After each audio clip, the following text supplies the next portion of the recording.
Revenge with Karen. I knew it was over the second I saw strategic ops listed under that smug little prick Zoom square. Jackson, VP's son, still reeking of tequila and entitlement, grinning like he just won a trophy wife at a silent auction. He always smirked like that, like life owed him extra dessert for being born near a yacht. But today, the smirk had teeth. And when he unmuted himself and said, "We're outsourcing your department to optimize throughput," I swear my tea went cold before the words finished leaving his mouth. No warning, no heads up, just a live execution over Wi-Fi, delivered with the charisma of a used Peloton ad. And when I opened my mouth to speak, just to clarify, to understand, he muted me. Mid-sentence, on camera. You ever seen 20 faces pretend not to see a woman get gagged with a mute button? It's like watching people step over a body at a bus stop. That's when I reached for it. Not a gun, not a lawsuit. Just a tiny, forgettable item everyone had stopped noticing. The Signatory seal, gold-rimmed, heavy, authority baked into brass. I held it up to the webcam like a crucifix to a vampire. No words, just the weight of consequence. Most people didn't even blink. But one did, the founder. Top row, off to the side, eyes narrowing like a man suddenly remembering where he buried a body. And hey, before we go further, if you're part of the 95% just eavesdropping on these stories without subscribing, now might be a good time to change that. A like, a follow, hell, even a comment like "Jackson sucks" goes a long way. Keeps this train rolling and tells the team you're out there, nodding in the dark with the rest of us. Now, let me take you back. Before that bloodbath of a Zoom call, I was the kind of employee corporate types called solid. Not flashy, not political. Just consistent like caffeine and just as addictive to their bottom line. Director of vendor operations for 14.8 years. Not that anyone counted, but I did.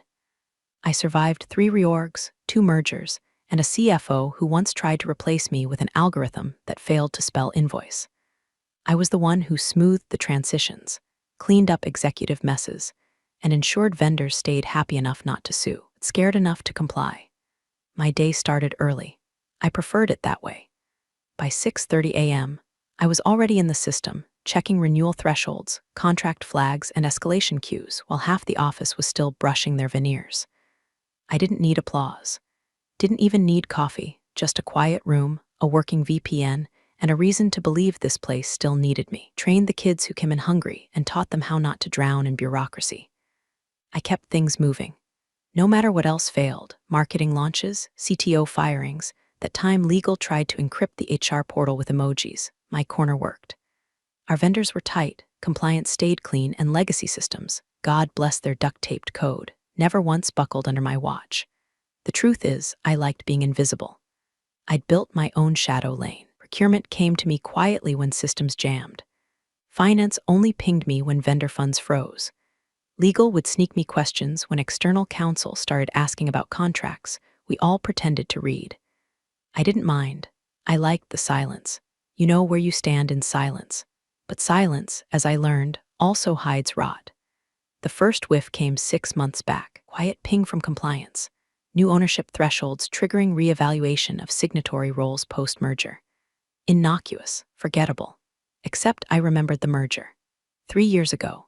The one that shoved 3 back-end systems into one bloated mess and left us duct-taping policies until the databases aligned. That merger had a clause, 6.4. See, if memory serves, that was supposed to be temporary.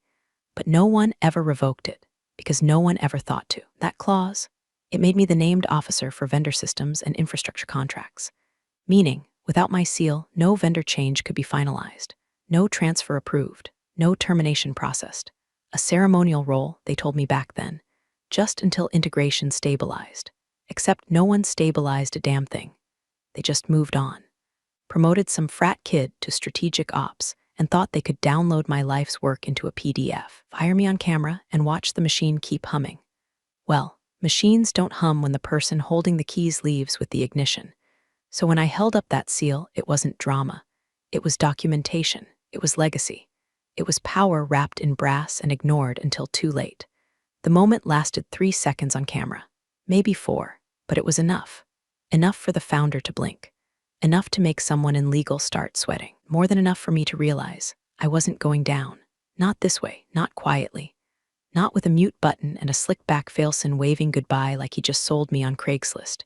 No, this was just the start. They opened the door, sure, but I was the one holding the locks. 10 minutes before the all-hands, I knew something was off. You can smell panic in a company if you've been around long enough. It doesn't reek like fear. It's colder, sterile, like the air right before a hospital turns off life support. My calendar invite was last minute. No agenda, labeled future state alignment. That's corporate dialect for bend over. Here comes the PowerPoint. And then, like a turd on fine china, Jackson slides into the call 5 minutes late.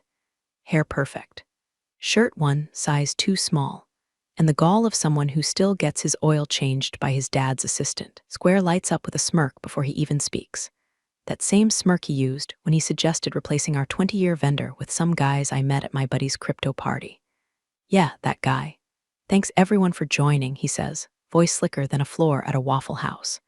As part of our strategic evolution, we'll be outsourcing vendor ops to a global partner for enhanced scalability and reduced spend. Effective immediately. Just like that. No lead-in, no appreciation, no data. Just a smug little guillotine dressed in buzzwords. You could see heads spinning across the Zoom grid. Carol from Contracts blinked 12 times in a row. Donnie from AP looked like he just sat on a lit candle. I didn't say anything yet. I wanted to see just how deep this rabbit hole of delusion went. But he wasn't done, not even close. He goes on to announce a transition roadmap, which sounds impressive until you realize it's just a bullet list in Comic Sans. We've partnered with Signatory, he beams, a high-performing offshore vendor with AI-powered intake nodes. Translation: the cheapest firm he could find that wouldn't ask why their wiring diagram was drawn in crayon. Then he says it. The sentence that cracked the last pane of my patience. All existing knowledge will be downloaded and reprocessed for optimal transfer. Downloaded. I was a USB stick someone forgot to eject. I unmuted. Jackson, I began, keeping my voice so level it might have measured out as seismic zero. Are you suggesting that decades of vendor relationship history, compliance nuances, escalation protocols? He cut me off. Not with an argument, not with a rebuttal, with the mute button. His smirk didn't twitch. Appreciate the engagement, Susan, he said, like I was a toddler begging to see the grown-up menu. Make sure your knowledge base is safely captured. There's a SignerCon intake session booked Friday. I stared at the tiny glowing dot of my webcam. I could feel my jaw lock like a vice, molars grinding behind lips sealed tight. Then I reached off-screen and held it up. The Signatory seal didn't say a word, just let the light catch it. Shiny brass with my name engraved beneath the crest.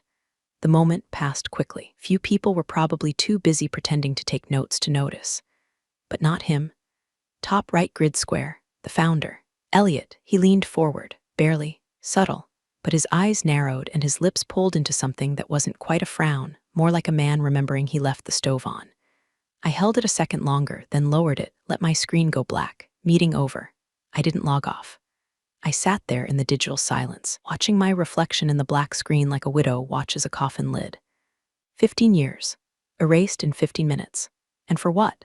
So some nepotism cosplayer could shave 3% off vendor overhead and use it to buy another espresso machine for the executive floor? They didn't fire me. Not technically. That's the trick. They just made me redundant while promising consultation opportunities during the migration process. But make no mistake, meant to gut me, box me up, and download my life into a Google Sheet run by some intern who still thinks NetSuite is a flavor of tea. They thought I'd roll over. Thought I'd send nice PDFs and smile while they yanked the spine from my department. But they didn't know about Clause 6.4. See, they didn't remember what that seal meant. And more importantly, they didn't know I never let go of it. Thing about being underestimated for a decade and a half is you get very, very good at being ignored. You learn to work beneath the radar, to move systems without ever moving your mouth.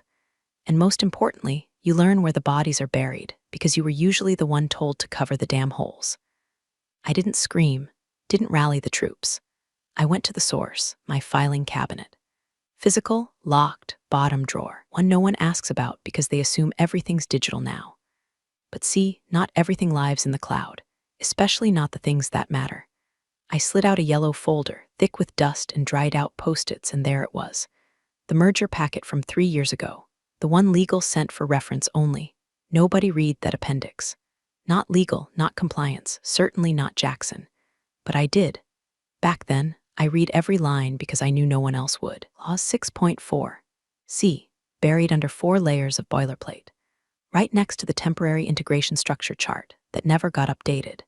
It read, until such time as a formal reassignment occurs via notarized revision or executive override, all critical vendor-facing contracts post-integration shall be maintained under the authority of the previously designated named officer, S, per original operational jurisdiction. Translation: it was still the named officer. And unless someone could produce a signed override document, which, trust me, they couldn't, I was the only person legally permitted to approve, modify, or terminate contracts tied to infrastructure vendors. And the best part? I'd kept the seal. Not as a trophy, not even out of ego, just habit. It'd wait, like a reminder. A relic of when my authority meant something, even if only on paper. And now was Excalibur in a room full of butter knives. I closed the folder and opened the compliance portal. It was 1:17 a.m. The building was dead quiet except for the humming of the HVAC and the occasional creak of winter settling in. First, I revoked the pending Signatory contract approvals. Then, I paused 2 auto-renewals. One of them flagged a $480K clause tied to vendor lock-in. It was cute. Someone had tried to override my approval with a transition manager ID that didn't have Tier 1 credentials. Sloppy.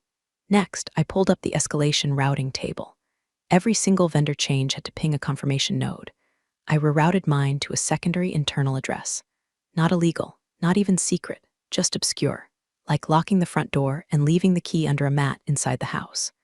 By 2:04 a.m., the lights in my office were off. My screen glowed like a campfire built from old regrets. I sent myself a calendar invite, Trigger Point Readiness Friday, 9:00 a.m. No details, no attendees, just a placeholder for war.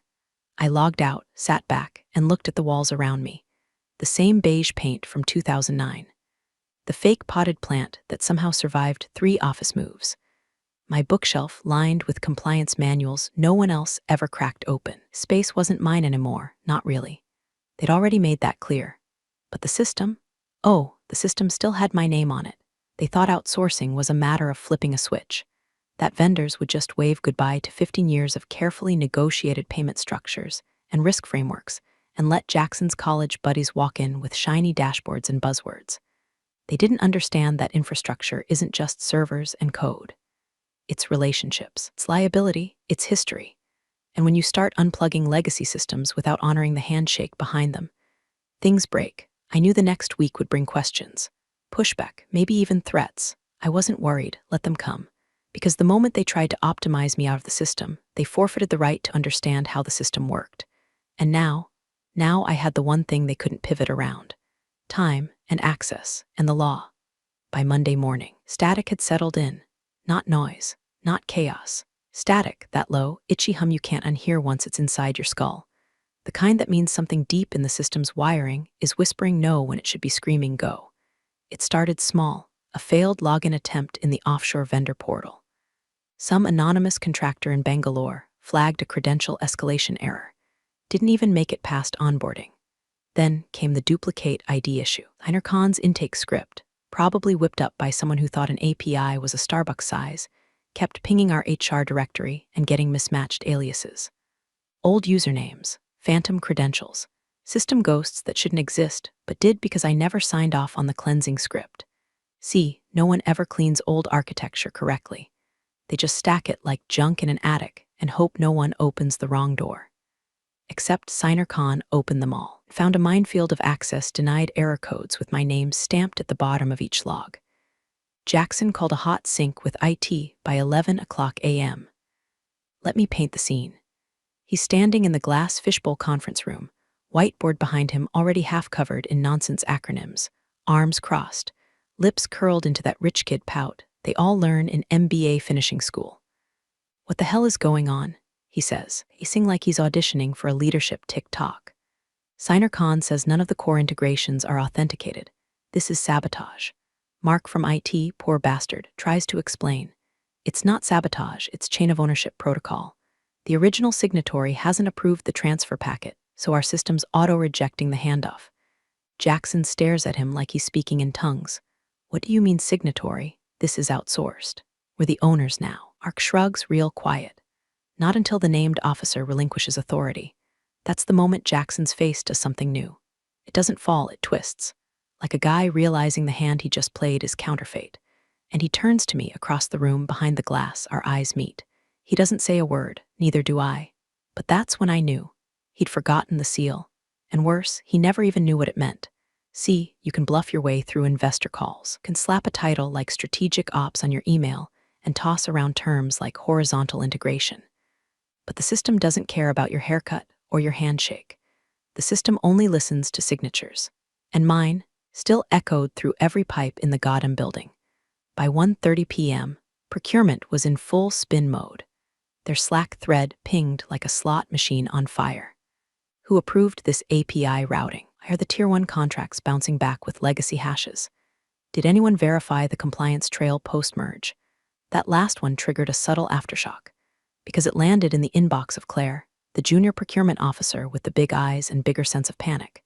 She didn't ping Jackson. She didn't escalate to the CTO. She emailed legal.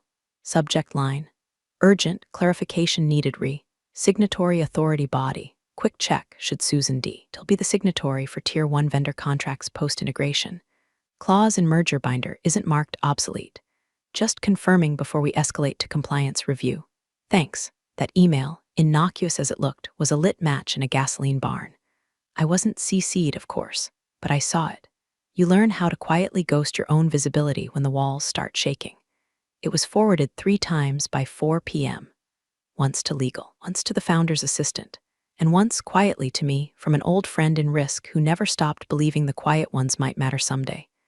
I didn't reply, didn't need to. Instead, I moved one folder from my external drive onto my local desktop, titled Control Layer, Transition Contingency Password Protected, time-stamped. Everything in it was legal, clean, documented. Breadcrumb trail of noncompliance baked into the very bones of their little outsourcing fantasy. By 5 p.m., half the SignerCon team had been locked out of the vendor staging portal. And Jackson? He was still in that fishbowl conference room, red in the face, yelling into a speakerphone while IT silently rerouted diagnostic logs through my legacy dashboard because nobody else had root access. And me, I went home, made tea, opened my calendar, stared at Friday's reminder, trigger point readiness 9 o'clock a.m. Right where I left it, let them squirm. The system was doing what it was built to do, reject foreign antibodies. Without my sign-off, they weren't strategizing anything. They were just shouting into a locked vault, hoping the echo turned into a plan. It landed in my inbox with the fake warmth of a dentist asking if you've been flossing.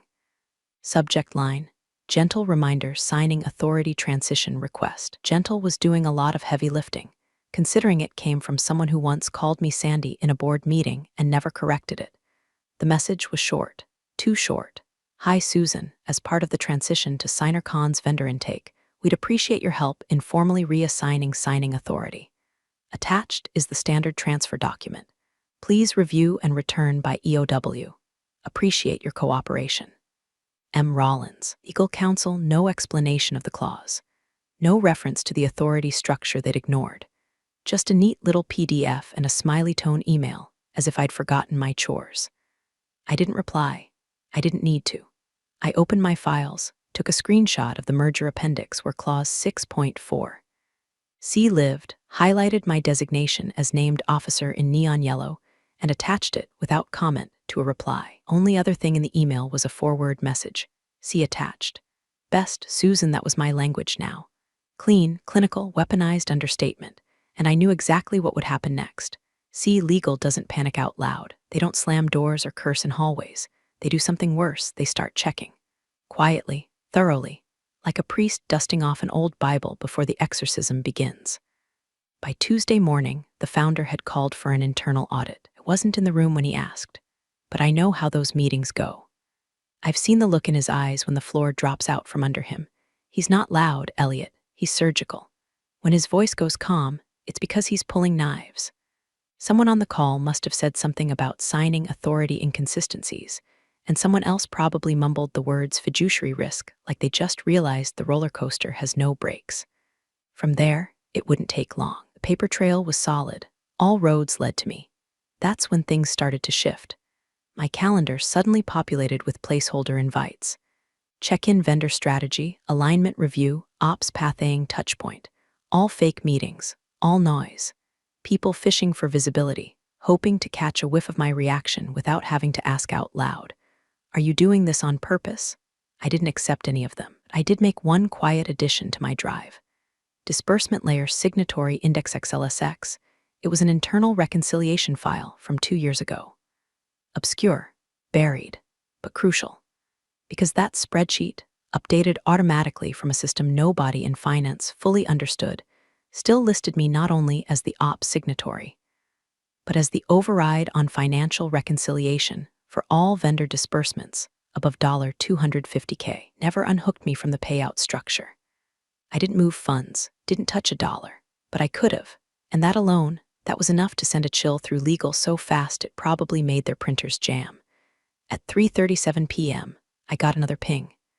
This time, it was from Martin Rollins again, now with one line in the body. Hi, Susan, quick follow-up. Can you confirm whether you've been removed from Tier 1 Finance Signatory Authority? I stared at that sentence for a while. It was a trick question, because they didn't know, because they'd never checked. They let the founders failson reroute infrastructure without verifying who controlled the payout gates. They thought signatures were symbolic, that power was ceremonial, that the system would just work because the org chart said so. They forgot the difference between title and authority. I closed the email, didn't reply. Instead, I opened my drive, navigated to a folder labeled Legacy Compliance Protocols, and pulled out the old escalation chart. It was laughably outdated, full of names who'd long since been laid off or vanished into mid-level managerial purgatory. But my name, still there, still active, and still tagged under 3 separate systems as required signatory for release of funds vendor class A/B. It hit me all at once. Every slight, every bypass, every time someone explained my own job to me in a meeting I built from scratch. The whispered jokes in break rooms, the reorg I wasn't invited to discuss, the mentorship opportunities they handed to people who couldn't spell reconciliation. They thought I was a fixture, a legacy asset, easy to unplug. But now they were realizing the wires ran deeper, that I wasn't some wallpaper they could peel off and paint over. I was structural. And the foundation was about to shift. It started with silence, not the peaceful kind, not the sort that comes with morning coffee or late-night reflection. This silence had teeth, cutting through operations like a wire across a throat. No alarms, no emails, just absence, the absence of movement. The kind you only notice when the machine should be humming, and instead it's just still. By Wednesday morning, I knew something had snapped. The first vendor flagged it, EU logistics partner who'd been running clean with us for 8 years. Their invoice pipeline bounced. Twice. They resent through a secondary channel, only to receive a system-generated response in block red font. Authorization pending from named officer, DH, my initials, Dorothy Susan Harper. I'd signed under DH for years, back when the merger protocols standardized naming across systems. The flag was hard-coded, part of a post-merger compliance structure that legal approved but never actually mapped end-to-end. I told them then it would break someday. They smiled, nodded, moved on. Now it was breaking. And this time I wasn't going to be the one who fixed it. By noon, it was a wildfire. 3 more vendors, 2 in Germany, 1 in Poland, escalated failed disbursement warnings. Every one of them flagged the same error, authorization key not validated. Every single one. Jackson, nowhere in sight. He was suddenly working remotely and handling executive comms, which we all knew meant hiding under a desk and begging someone in comms to draft a statement he could read without using words over 4 syllables. But the CFO, he found me. Slack message. 2:08 p.m. Collins/CFO. Hey Susan, seeing some blocks in vendor flow. Can we talk real quick? Need a pulse check on your end. I stared at the screen for exactly 42 seconds. Then I closed the window, didn't snooze the message, didn't archive it, just closed it, because we weren't at the talk stage anymore. We were at the watch it burn stage. They'd pushed me out of my own system, erased me from roadmaps, gutted my team, dismissed my knowledge like it was something they could just download and outsource. And now their golden boy was trying to outsource a machine whose keys were still clutched in the hand they tried to cut off. They didn't understand how things worked. The dashboards, the disbursement triggers, The soft approvals built into the accounting architecture to keep the EU regulators from crawling up our audit logs with a flashlight and a bad attitude. All of it lived behind my sign-off, and it was no longer on autopilot.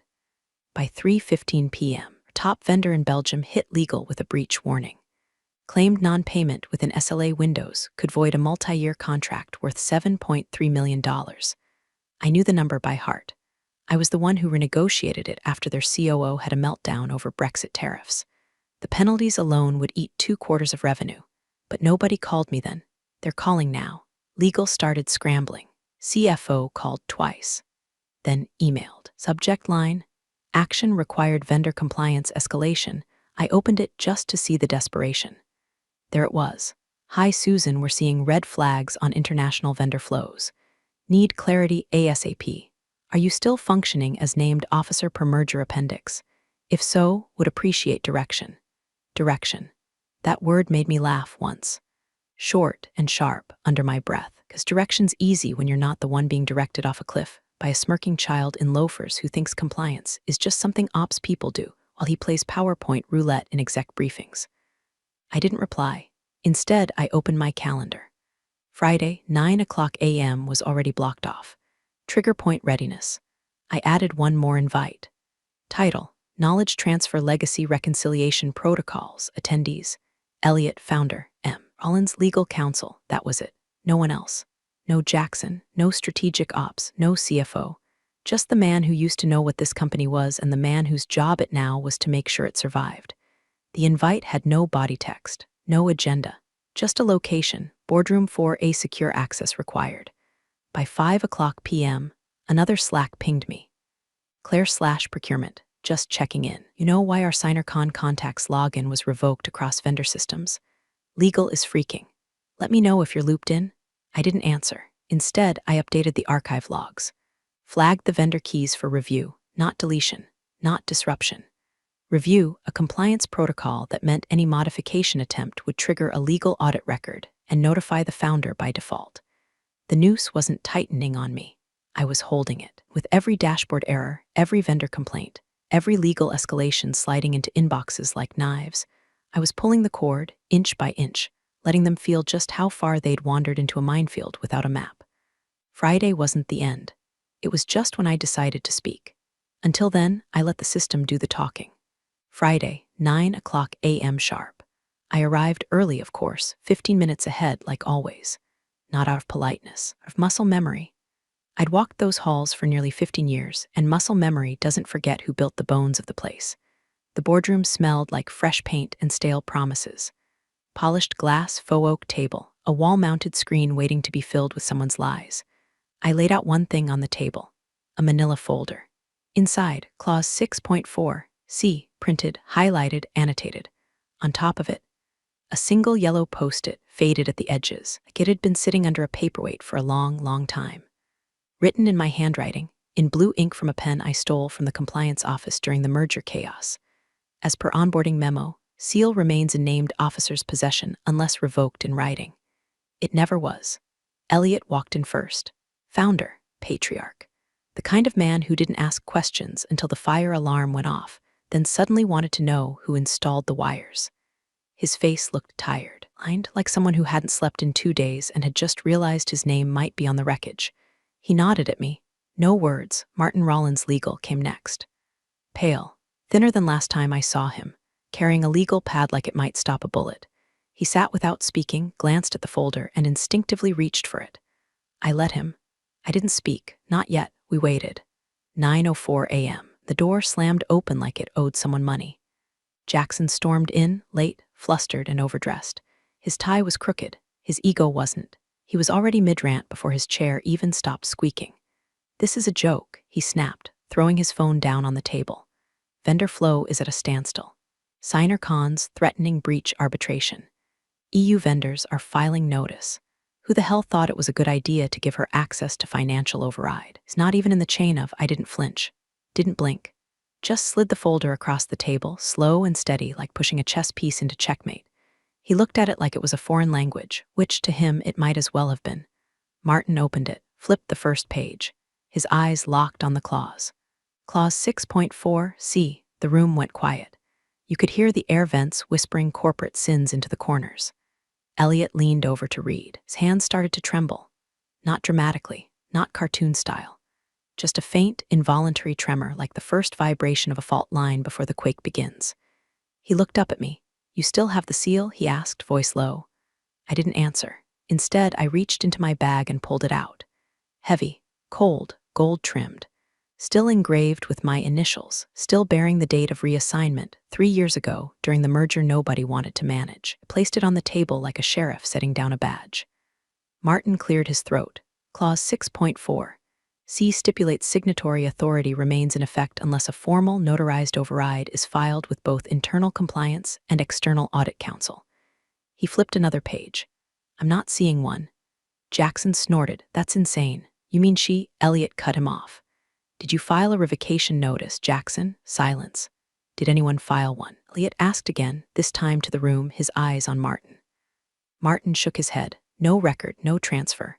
And he held up the post-it. "This note refers to the original onboarding memo. I've confirmed that memo was filed." Jackson was red now, not the red of exertion. The red of someone whose reality is beginning to peel. "She's sabotaging us," he said, voice cracking. "No," I said finally. "I'm defending the system you all forgot you built." Elliot looked down at his hands. They weren't shaking anymore. Now they were clenched. The silence that followed wasn't empty. It was full of memory. Full of the faces I trained, the documents I wrote, the vendor lists I maintained while Jackson played executive cosplay with budget numbers he barely understood.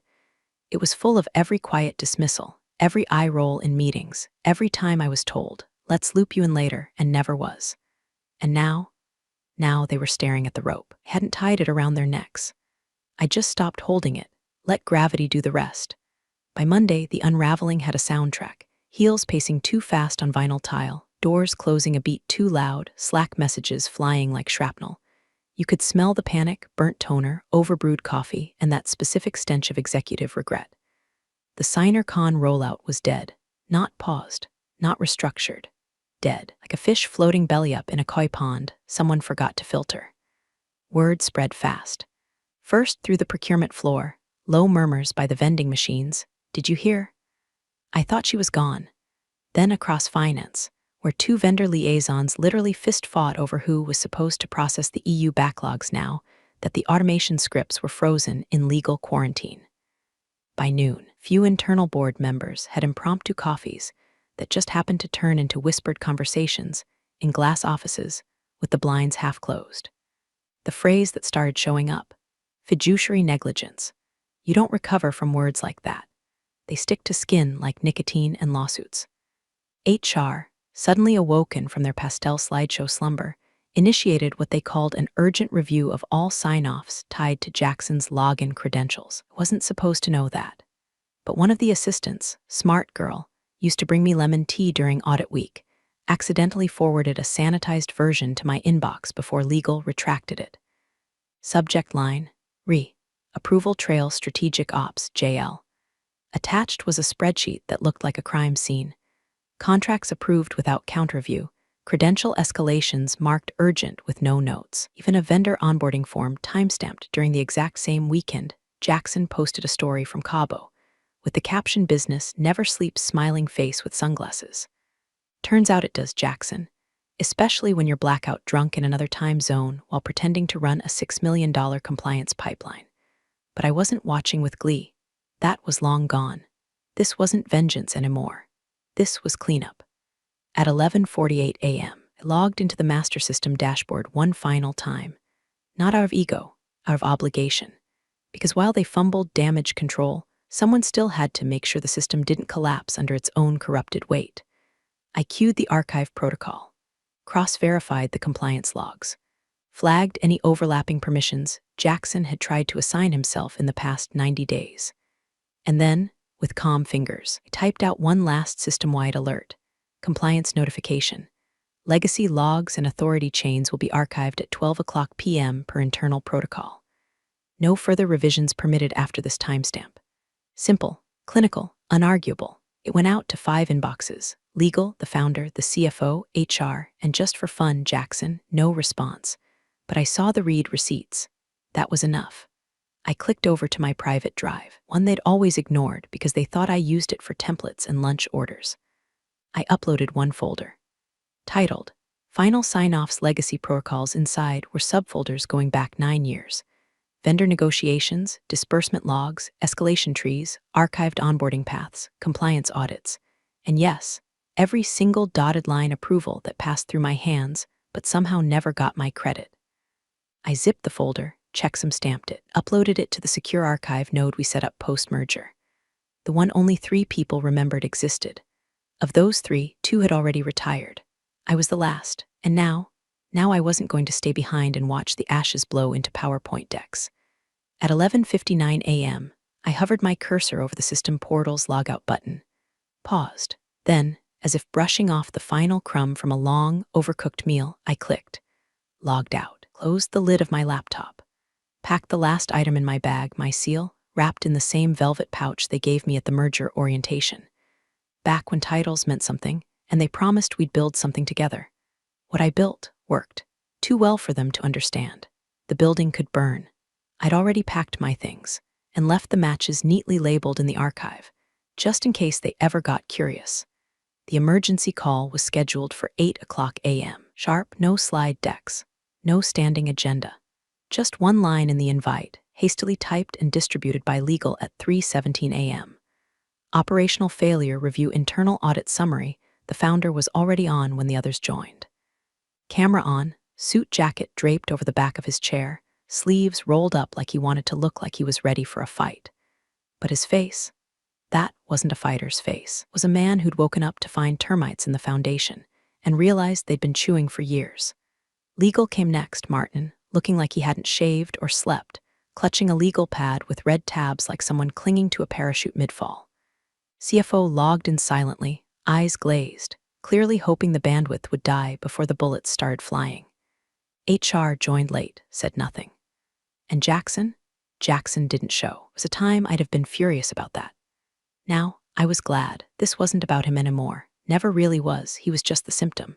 The real sickness ran deeper. Martin began. The internal audit, he said, voice flat, confirms the named officer designation was never formally revoked. He clicked a button, and the screen filled with a simple chart. Vendor authorization workflow tier 1 and 2 control points. My name was everywhere. Every access route, every override, every payment trigger, every key handoff that never happened. He scrolled and scrolled and scrolled. Silence fell over the room like a blackout curtain. Then Elliot leaned forward, elbows on desk, fingers steepled. His face looked hollowed out, not by guilt, not even by fear. Just realization. The slow, creeping dread of a man who built something with the wrong blueprints and never checked the wiring until the lights blew out. He turned toward Martin and said it. Low, quiet, not even a whisper, more like a prayer laced with disbelief. Please tell me she isn't the named officer. Martin didn't blink. She is, he said, and she never relinquished it. The screen went still. HR started typing something, probably a policy memo or a blame-shifting outline. The CFO exhaled hard enough to fog the webcam. No one spoke my name. They didn't need to, because every red flag in that audit pointed to the same thing: their negligence, their arrogance, and my quiet, methodical refusal to be erased. They thought power lived in titles. Turns out it lives in signatures, and mine had been the only one that ever mattered. By noon, the fallout was rolling downhill. Signer Khan publicly confirmed their withdrawal from the deal. Our Belgian vendor issued a formal breach claim. An anonymous board member leaked the audit summary to a regulatory partner, and the company's legal exposure estimate crossed 8 figures. A new Slack channel, private, invite only, formed under the name #Ops Recovery 23. I wasn't in it, didn't need to be, because I wasn't part of the cleanup crew. I was already gone. At 1:26 p.m., I sat in my living room, tea steeping on the side table, curtains drawn just enough to let in the gray Ohio afternoon. My inbox chimed. One new message. Subject line, offer to discuss strategic control transition body. Susan, in light of recent developments, we would value your leadership in shaping our future vendor infrastructure strategy. Terms are negotiable, full operational control, no oversight. Please let us know a convenient time. Elliot, I stared at the screen. Didn't smile. Didn't frown, just closed the laptop slowly. Took a sip of tea and let the silence return. They wanted my hands back on the wheel, but I wasn't driving anymore. Let them steer their own wreckage now. Appreciate you sticking around, you wise old rebels. Smash that subscribe button, or this fossil might just cause another epic fiasco.